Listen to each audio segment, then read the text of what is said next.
Hello lovely viewers, you are most welcome to our channel Poetry Online. In this lesson, we shall be discussing with you how to make A1 to B3 in literature in English. Kindly subscribe to our channel and press the bell icon to get updates on all our new videos. Once again, let us assure you of a very interesting discussion. Get ready for this lesson. Most candidates do not know how to go about examination preparation, especially for literature in English.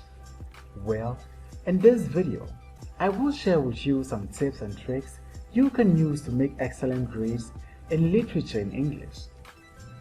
Before I share any trick with you, I have to first inform you that if you haven't read the selected books and poems over and over again, then these tips and tricks I'm about to say will be meaningless to you.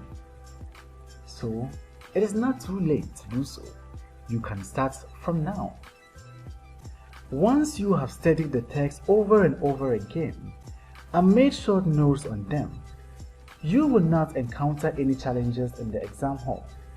Your emphasis will now be on speed.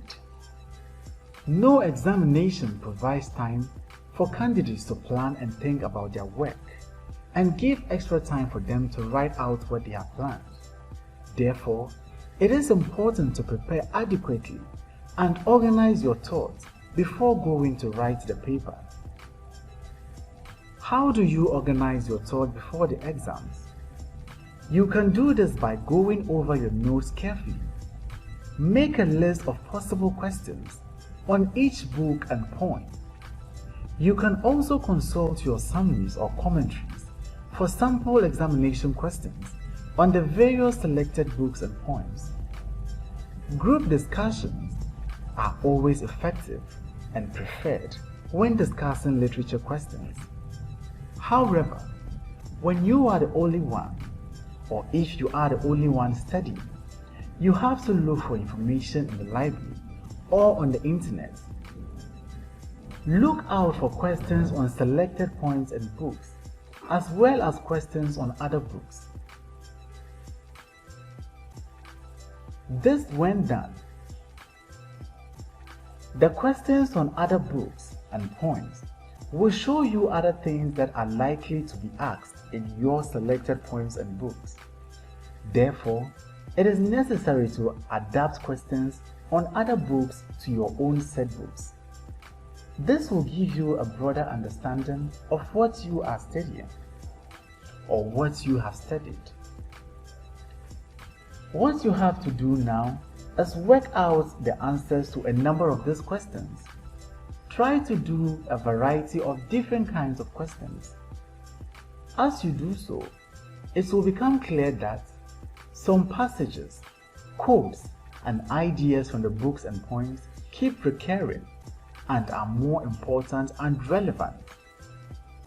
When you discover this, go back to the original text and read those portions again. Let's now discuss how to quote from a poem or how to quote from a book. It is true that every examiner expects candidates to quote certain relevant information to support his or her essay. Always include this in your planning stage or your preparation before entering the examination hall, or don't quote at all. Compile a list of useful quotations to illustrate the themes of a book or the themes of a poem, the characters, and the language. Then, you have to memorize them. Your quotations should be 1 or 2 lines, and not more than that. It should be appropriate to whatever you are discussing, or don't quote at all. To be able to do this requires hard work and determination.